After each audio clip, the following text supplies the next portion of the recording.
rolling. How's it going? This is Mearns, and I'm here to hopefully teach you a few things. I had someone write and ask to show some basics about finger picking, so hopefully I can show you some ways to use your hands naturally and to make a good sound. So first of all, I'd like to talk to you about orange position. So what is orange position? On most instruments we don't have to stretch. We can kind of hold our hands as naturally as possible, as if we're not really doing anything. And it's very easy to imagine this if you imagine holding an orange or a baseball or something. So this is the way we just, when your hand's resting, this is the way it is, you know, like in a wee Star Wars figure or Action Man. And so it's not reaching out and it's not doing anything weird, and it's just in a kind of place of stasis. Okay, so that's an important thing to understand. First, when you put your fingers on the guitar, your fingers should be completely at an equilibrium. They shouldn't be like reaching for the strings, and your wrist should be, you know, slightly bent, just like it is in normal life. Next, I'd like you to try and kind of address the strings with your hand. So a lot of times I'm teaching this kind of thing to young kids, and so I have to use stupid things like orange position. So I'm going to introduce you to another couple of characters in my finger picking technique. The next one is what I call pizza guy. And you're like, what is he talking about? No, I'm not on drugs. Pizza guy, I'm referring to the angle of my thumb versus the horizontal line of the string. Okay, so when you're naturally in the orange position and you put your fingers to kind of, say if these three fingers are touching the nylon strings, or the E string, the B string and the G string, and your thumb is resting on the sixth string, the low E string, it'll make kind of like a wee triangle, which hence the term pizza guy. So if I see anybody and they start to get flat like this, I have to remind them, alright, pizza guy, where's pizza guy? And then immediately you can kind of remember that little thing. What this does is it allows your fingers room to swing, a swinging room, and it allows your fingers to operate from the large knuckle. Okay, so when we're doing finger picking stuff or classical guitar, we want as much independence in our fingers as possible.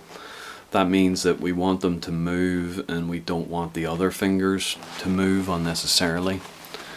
Now, if you're operating from this middle knuckle, or kind of the knee of your finger, it's very difficult to have independence, especially with these three. This one's great either way, but if you try and kind of do this, you can see that the other fingers are moving with it. But if you kind of start the motion from this big knuckle, you can tell that I've got a lot more independence in my fingers. Okay, so that's why you want pizza guy. Pizza guy will open your hand up to allow the full kind of leg of your finger to pluck through the string. Okay. Another annoying analogy is if you imagine like you know, like a kicker, like in a rugby game or American football. It's almost like your finger is like a wee leg, right? And it's a kicker for a football team, and it's kind of kicking through the string, displacing the string. And imagine the uprights or the goals are your elbow. So when you pluck through, it's just aiming straight back towards your elbow. Okay.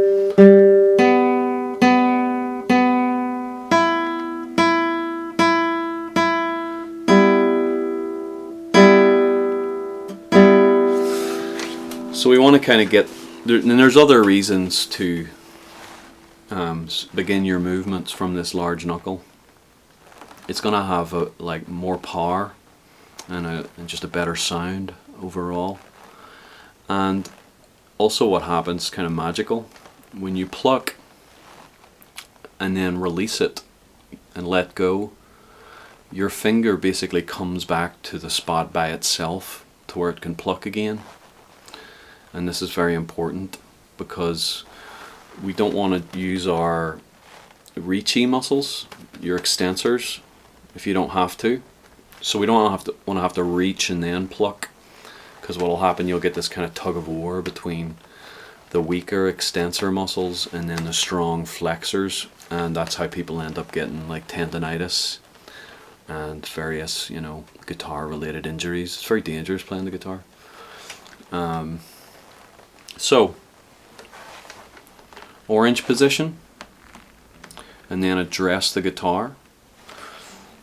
I don't want to throw too much my own personal terminology at you, but I actually call this, you know, position here with the thumb taking care of these three strings, and then your index, middle, and ring finger on the treble strings.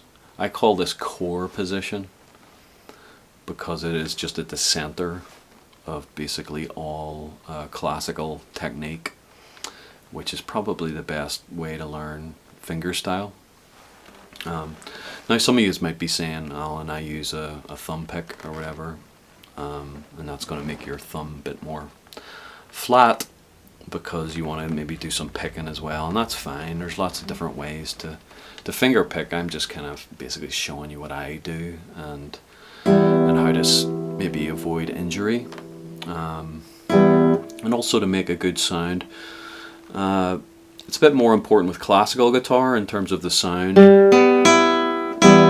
because steel strings are going to sound a bit more consistent the way they are no matter how you pluck them, but I still think it makes a difference. And so you want to get in this core position here, orange position, pizza guy, and you want to, sometimes I throw in this idea too, spaceship guy.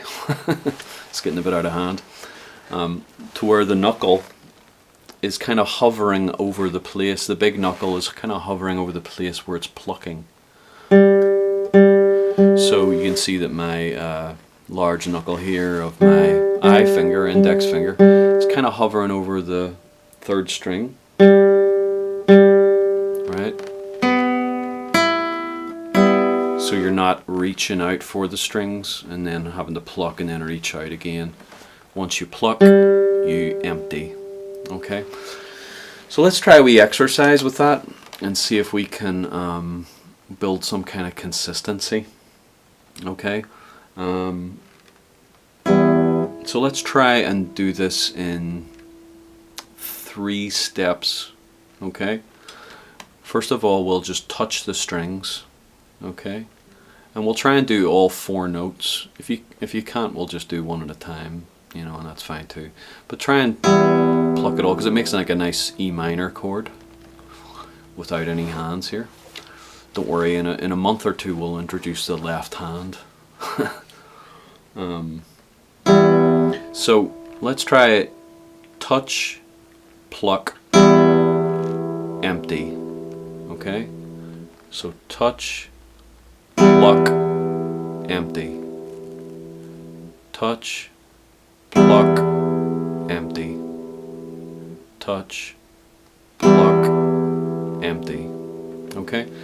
And then you can kind of proceed to just plucking it, you know, over and over again, and try and make that 3-step thing, just one thing, you know, try and make it one idea. But you start, you know, by deliberately doing those three things, and you can maybe play, you know, you can play. I think I've got I'm over here at Blue Moon Sound Lab, where we, for some reason, have lots of little Star Wars figurines. You can play the Darth Vader Imperial March, maybe.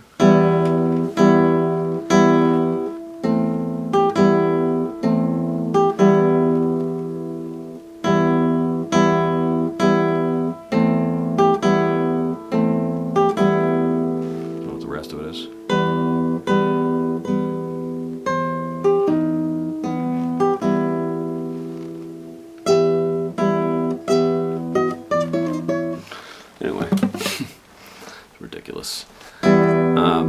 So those are some basic introductory principles. Orange position.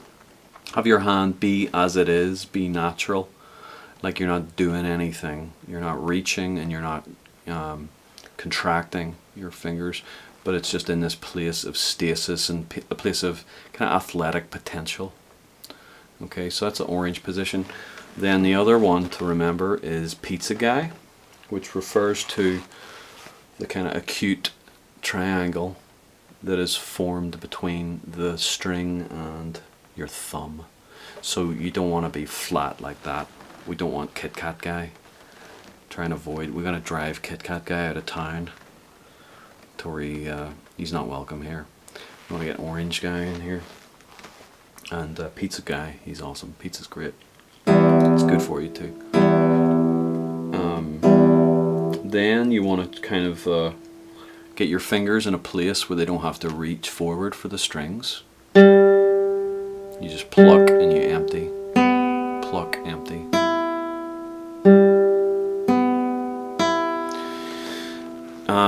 After you've tried a few consecutive, you know, and you're comfortable doing these kind of chords, and you're, you know, you're really jazzed that you're playing the Darth Vader theme.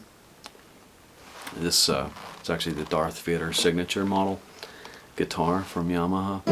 I actually got it for like $50 for my wife to learn some chords, but it's not really learning very well.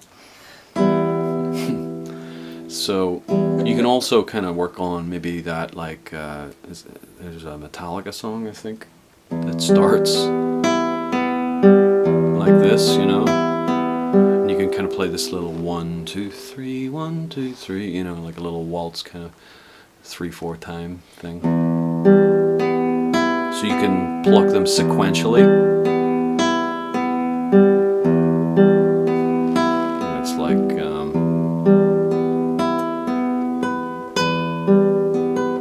I don't know how to do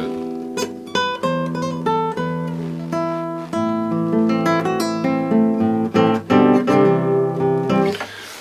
But nearly everything you do in fingerstyle guitar and or classical guitar, or if you're kind of doing some kind of, you know, fingerstyle jazz, kind of Joe Pass type thing, you know, where you're self-accompanying, it's absolutely the same thing. You want to be in a healthy, athletic position towards very little effort, but you make a good sound.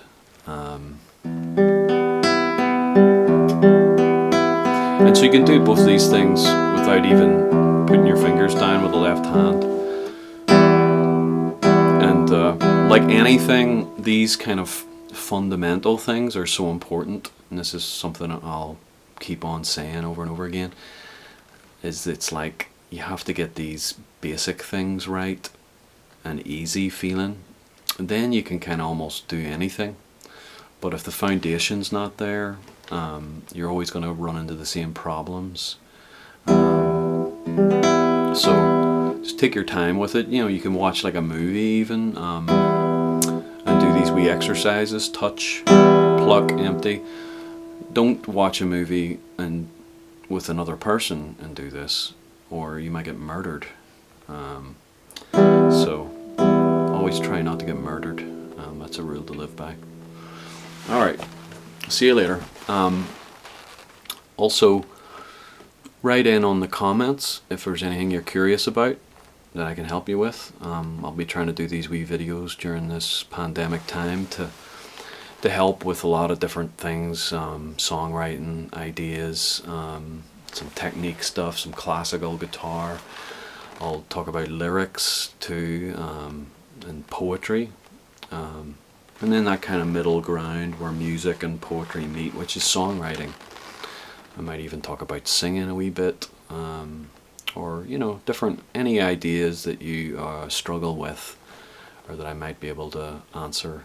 Just write in the comments, and hit subscribe if you can too, and click the wee bell thing, and then you'll know when I make another video 25 years from now. No, hopefully it'll be within a week, and we'll see you then. Toodaloot. This is how you run your fingers